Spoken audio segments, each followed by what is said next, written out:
የተከበራችሁ የሄለን ዩቲዩብ ተከታታዮች እንኳን ደህና መጣችሁ። አደራ ድራማ ክፍል 60 ይዤላችሁ ከች ብያለሁ። እንግዲህ ወደ ድራማው ስንሄድ ቃል በእኔና ባንቺ መሀል ብዙ ጥላቶች በጣም ብዙ ጥላቶች አሉ። በማንኛውም ሰዓት ብዙ ነገር ሊያደርጉ ይችላሉ። ማንንም እንዳታምኚ በማለት እንግዲህ ያው ቃል የወይዘሮ ሰላም ልጅ እንዳለመሆኗ ስለምታውቅ ወይዘሮ ሰላም ደግሞ ልጄ ናት ብላ አምና ተቀብላ ስለተቀመጠች እንግዲህ የሆነ ፈተናዎች ቢመጡም ቃል ልጅሽ አይደለችም ብትባይም ግን ልጅሽ እንደሆንኩኝ እመኝ እያለቻት ነው ቃል ማለት ነው። ከዛም እናትየዋ ደግሞ ምን ማለት ነው ስትላት ምንም ነገር ሊነግሩሽ ይችላሉ፣ ደግሞ የውሸት ታሪክ ፈጥረው የሆነ ነገር ቢሉሽ ራሱ እንዳትቀበይ እያለቻት ትገኛለች። ከዛም እንግዲህ በመካከላችን አንቺ ግን በጭራሽ እንዳሰሚያቸው በማለት እሺ ልጄ አልሰማቸውም በማለት እናትየዋ እኔ አንቺ ልጅ ነኝ በማለት ልታሳምናትም እየሞከረች ትገኛለች ማለት ነው። ቃል እንግዲህ በጣም አስመሳይና ተንኮለኛ ልጅ ነሽ፣ ውጤቱን እንደቀየርሽው ተናገሪ እያለ ሲያናዝዛት ሰምተን ነበረ። ሳሚ ጀግናው ማለት ነው። እንግዲህ ቃል ግን ሞቷን መርጣ መናገር እንደማትፈልግ እያየን ነበረ። እሱም እንግዲህ እሷን ገሎ እስር ቤት እንደሚገባ እሷ ካልተናገረች አንቺን ገድዬ ነው የምገባው፣ ትናገሪ ከሆነ ተናገሪ እያላት ነው ሳሚ ማለት ነው። ከዛም እንግዲህ እሷ ደግሞ ምንም ጥቅም የለውም የሚፈለገው ዋናው መረጃው ነበረ፣ እሷ ግን ግደለኝ አልናገርም ብላለች። እና እንግዲህ ሳሚም እውነቱን በሌላ መንገድ እንደሚያውቅና እንደሚያዋርዳት ነግሯት ተለያይተው ነበረ። እንግዲህ ቃልም ግደለኝ እንጂ አልናገርም፣ ግደለኝ እንጂ እኔ መረጃውን ሰላም እናቴ እንደሆነች ነው የማውቀው። ስለዚህ የምርመራው ውጤትም እኔና ሰላም እናትና ልጅ እንደሆነ ነው የሚያሳየው። ስለዚህ ምን ብዬ ነው የምነግርህ ብላ ዋሸችው ሳሚን ማለት ነው። ሳሚ ደግሞ እንግዲህ ልገልሻለሁ ብሎ ቢያስፈራራትም ቃል ልትናገር አልቻለችም። ከዛም እንግዲህ እሱ ደግሞ ቆይ ጠብቂ፣ በዚህ ሁኔታ ካልተናገርሽ ቆይ በሌላ መጣብሻለሁ ብሎ ትቷት ሄደ ማለት ነው። ከዛም ቀድሞም የነበረችበት ህይወት ጎዳና እንደነበረ በተደጋጋሚም ጎዳና እንደነበረች ስታወራ ሰምተናት ነበረ። ነገር ግን በዚህ እንግዲህ ሳሚ ያደረገው ነገር ምንድን ነው? ልጅቷን በማስፈራራት ምንም የምትናገረው ስላልተገኘ እናቷን ይዞ መጥቷን እንግዲህ ቃል እኔ አንቺ ልጅ ነኝ ብላ ሰላምን እኔ በጣም ነው የምታስገርመኝ ማለት ነው። ሁሉንም ሰው ለማሳመን የሄደችበት ርቀት በጣም የሚገርም ነው። እኔ ምንም ማድረግ አልችልም፣ እውነታውን የሷ ልጅ ነኝ እያለች ነው።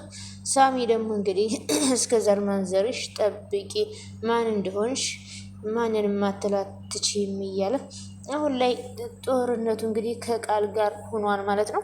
እንግዲህ ሳሚ ደግሞ እያደረገ ያለው መስዋዕት በጣም ደስ የሚል ነው።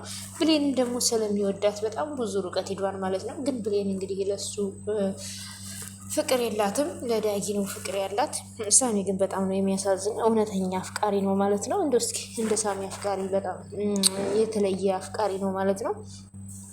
ከዛ ለሳሚንም እንግዲህ በኃይሉንም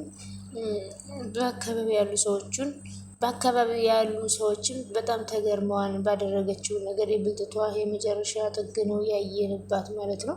ብቻዋን እነሱን ግልብጥ አድርጋ ወደ ጎን አድርጋ ብቻዋን አሸናፊነት ለመሆን የሄደችበት ርቀት በጣም ነው ያስገረመኝ ማለት ነው።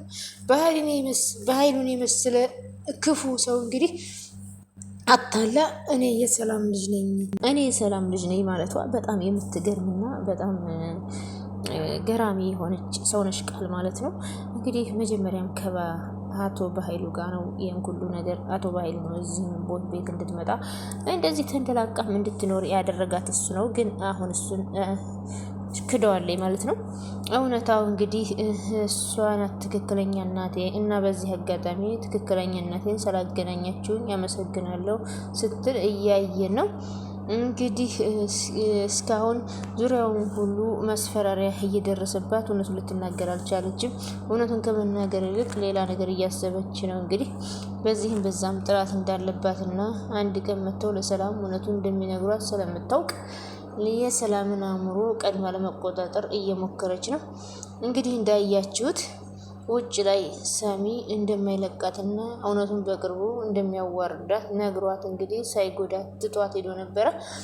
በዚህም መሀል እንግዲህ ቃል ወደ ቤት ከተመለሰች በኋላ በኃይሉ ደግሞ አንገትሽን ቆርጬ በእጅሽ አስይዝሻለሁ ያላት ንግግር ትዝ ብሏት ነበር ማለት ነው። ብቻ እንግዲህ ቃል የምታደርገው ነገር ሁሉ በጣም በተንኮል የተሞላ ነው ማለት ነው። ከዛም በጣም እየተጨነቀች ቤት ውስጥ ታዲያ በዚህ ሰዓት ሰላምም ግራ ተጋብታባታለች ማለት ነው። እንግዲህ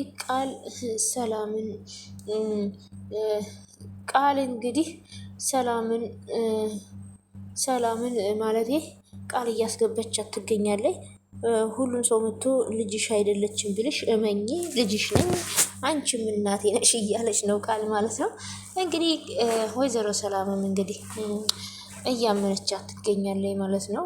የዋነች ብቻም ብሌን እንግዲህ እንደ ሰራተኛ ሆና እየተሰቃየች ነው። እንግዲህ ብሌን እናቷን እንዳወቀች ሰላም ልጇን ማወቅ አለባት ብዬ እላለሁ እኔ። እናንተስ ምን ትላላችሁ ውድ ቤተሰቦች? ሰላም ግዴታ ብሌንን ማወቅ አለባት፣ በቃ ልጇን ማወቅ አለባት። እስከመቼ ነው እንደ አሰሪና ሰራተኛ ሆና የምትኖረው ከሰላም ጋር? ከዛም እንግዲህ በምንም ነገር በምርመራም ምንም ነገር ቢያሳዩሽ እኔ ልጅሽ ነኝ እመኚ እያለቻት ነው ቀድማ ማለት ነው። ከዛም በጣም ብዙ ጥላቶች አሉን የናንቺን መለያየት የሚፈልጉ፣ ስለዚህ ፈቃደኛ እንዳትሆኝላቸው ምንም ቢሉሽ እኔ ብቻ ነኝ እውነተኛ ልጅሽ። ይሄንን እንዳትረሽ። ሁል ጊዜም ሰዎች በእኔና በአንቺ መካከል ሊገቡ ሲሞክሩ ይሄንን አስታውሽ። እኔ ብቻ ነኝ ብቸኛ ልጅሽ በማለት እንግዲህ ሰላም ምንም ነገር ሰዎችን ይሄ ነገር ልክ አይደለም ብለው ቢናገሩም እንዳትሰማቸውና እንዳትረዳው እውነቱን እንዳትፈልግ ማለት ነው ጆሮዋን ድፍን አድርጋ እሷ ባለችው መንገድ እንድትሄድ አምና ልጄ ነሽ ብላ እንድትቀመጥ ትፈልጋለች ቃል ማለት ነው።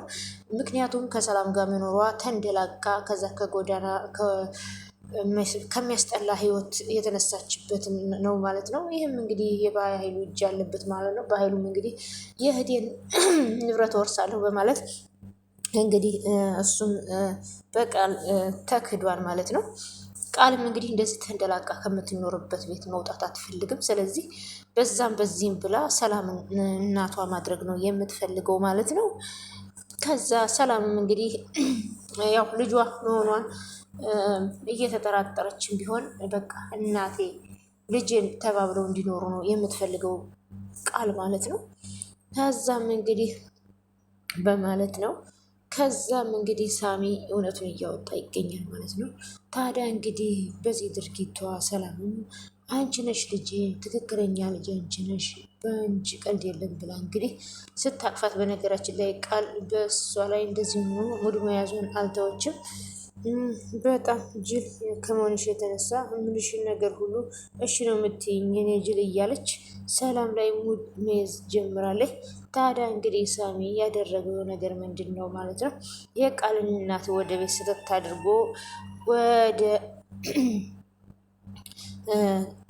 አድርጎ ወደ ወይዘሮ ሰላም ቤት ይዟት መጥቷል ማለት ነው። እንግዲህ እኔ ጥያቄ እየፈጠረብኝ የጎዳና ልጅ ከነበረች እንደዚህ ደግሞ እናቷ ዝንጥ ያለች ናት። የችግረኛ ልጅ እንኳ አትመስልም። እናቷ እንደምታዩት ድንቡልቡል ያለች ወፍራም ነች። ከሰላምም የምትተናነስ አይደለችም። ስለዚህ ይች እናት ከየት መጣች ብዬ ግራ ገብቶኛል ማለት ነው። እንግዲህ አይደለም ችግር ያየች ቀርቶ ምንም ያየች አትመስልም ማለት ነው። እንዴት ነው ቃል ጎዳና ላይ ልታድርግ?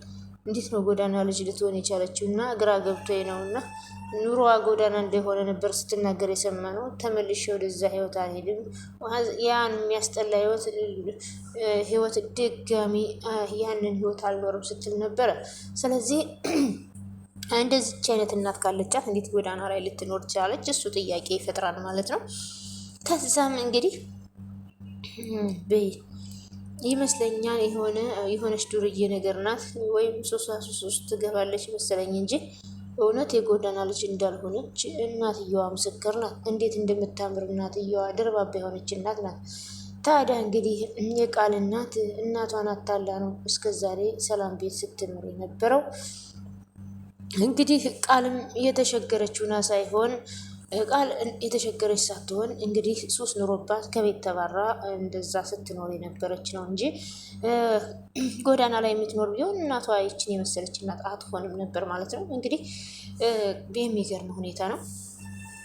ከዛም እንግዲህ ለእናቷም ሌላ ቦታ ነኝ እያለች የት ገባሽ ብለው እንዳይፈልጓት ስራ ነኝ በማለት እነሱን አታላ ነገር ግን ቤተሰቦቿን በመካድ ሌላ እናት አገኘው ብላ የሰውን ሕይወት እያመሰቃቀለች እንደሆነ ሳሚ ለእናቷ ሁሉንም ነገር ነግሯታን። ከመጀመሪያው ጀምሮ እናቷ ያልሆነችን ሴት እንግዲህ እናቴ ናት ብላ እንድትኖርና በገንዘብ ተገዝታ እዛ ቤት የሰላም ልጅ ሆና እንድትኖር ከስር ከመሰረቱ ምንም ቤተሰብ እንደሌላት እያስመሰለች ጭራሽ የዲኤንኤ ምርመራውንም እንዳስቀየረች ብቻ የዛ ቤት ልጅ ነኝ ብላ አምና ተቀብላ እየኖረች እንደሆነ ሁሉንም ታሪክ ከመጀመሪያው እስከ መጨረሻው ለቃል እናት ሁሉንም አስረግጦ ነግሯታን ሳሚ ማለት ነው። እናቷ ሰተት ብላ ሰላም ቤት መታለች። እንግዲህ ምን እንደሚፈጠረው እናያለን። እንግዲህ በሩ ሲንኳኳ የከፈተችው ቃል ነበረች። እናቷ በጥፊ ነበር የመታቻት።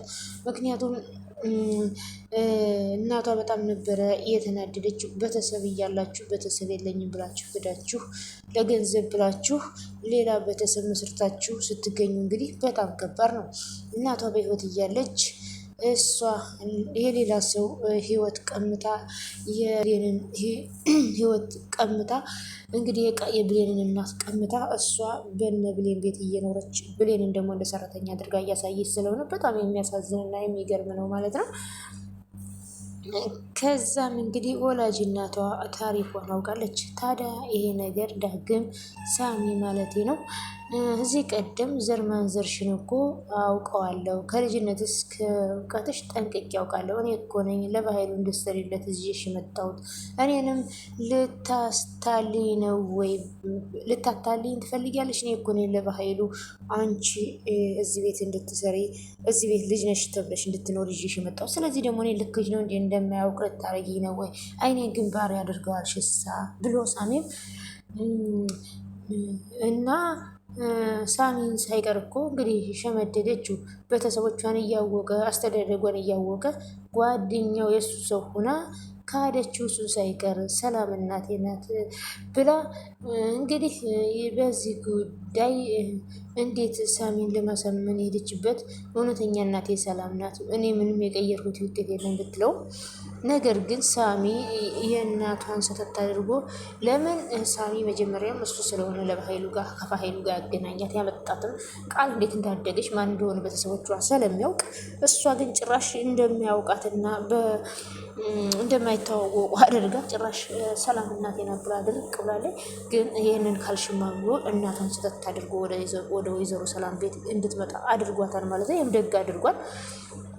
ከዛም እንግዲህ እናቷን ልታስረዳት ብትሞክርም እናትየዋ ግን በጣም ተናዳ ስለነበረ ሳሚ የሚነገራት ታሪክ ስላለ ልጅቷን በቀጥታ ከዛ ቤት እንድትወጣ ብትነግራትም ቃል ግን አሁንም ድራማዋን ቀጥላለች። ሰዎች ምንም ቢሉሽ ከሰለኔ ምንም ነገር እንዳታምኔ እኔም ብቻ ነው ማመን ያለብሽ ብላ ሰላምን እንግዲህ የሌሎችን ሀሳብ እንዳሰማ ያደረገቻትን ነገር ሁሉ ታዲያ እንግዲህ በዚህ መሀል ነበረ። ከዛም የቃል እናት በድጋሚ ትመጣለች። ልጅቷ ከዛ ቤት ልትወጣ ስላልቻለች ማለት ነው። እናም እንግዲህ በኃይለኛ ያንን በር አንኳኳው። ሰላም ፈተና ያንን በር ስትከፍተው የቃል እናት ነበረች። ሰላምና የቃል እናት ተፋጠጡ። እኔ የቃል እናት ነኝ ሰላም የምትባይው አንቺ ነሽ ወይ ብላ እንግዲህ ፊት ለፊት ተጋፍጣለች ማለት ነው። ከምርመራው ቀድሞ እንግዲህ ቃል ውሸት ሊጋለጥ ነው መሰለኝ የቃል እናት ነኝ ወላጅ እናቷ ነኝ ብላ መጥታለች ማለት ነው። ሰላም ይሄን ነገር እንዴት ልታስተናግድ እንደምችለው ምክንያቱም መጀመሪያ ላይ ማንም ሰው ስለ እኔ ምንም ቢልሽ ምንም እንዳታሚ እንዳሰሚ እንዳትቀበይ እኔ ብቻ ነኝ እውነተኛ ልጅሽ በማለት ሰላምን አታላት ነበርና ሰላም ይሄን ነገር እንግዲህ እንዴት ልትቀበለው ትችላለች? እኔ የቃል ትክክለኛ ወላጅ እናቷ ነኝ። እስከ ዛሬ ድረስ ስራኔ ናዚዝ ነኝ አዳማ ነኝ እያለች እየሸወደች ነበረ በማለት ስታስረዳት የሰውን ሕይወት ቀምታ የምትኖር የኔ ትክክለኛ እናቷ ነኝ ብላ ካዋረደቻት ታስቡት ቃል ምን እንደሚወጣት። ቃል እንግዲህ በጣም ሰላምንም አታላታለች ማለት ነው። ሰላም እንግዲህ እውነቱን አውቃ እውነተኛ ልጇን ፈልጋ እንግዲህ ብሌን ልጇ እንደሆነች ማወቅ አለባት ብዬ አስባለሁ። እናንተስ ምን ትላላችሁ? እስኪ በሚቀጥለው ምዕራፍ ደግሞ የምናየው ነው። ሁላችሁም አብራችን ስለነበራችሁ በያላችሁበት የቻናል ተከታታዮች ሰላማችሁ እጥፍ ድርብ ብዝዝት ዝዝት ይበልልኝ። አመሰግናለሁ አብራችሁ ስለነበራችሁ። በጣም ደስ የሚልና አስተማሪ ድራማ ነው እንግዲህ አደራ ድራማ ማለት ነው። ሀገራችንን ፈጣሪ ሰላም ያደርግልን። አመሰግናለሁ። ባይ ባይ። ሰላማችሁ ይብዛ።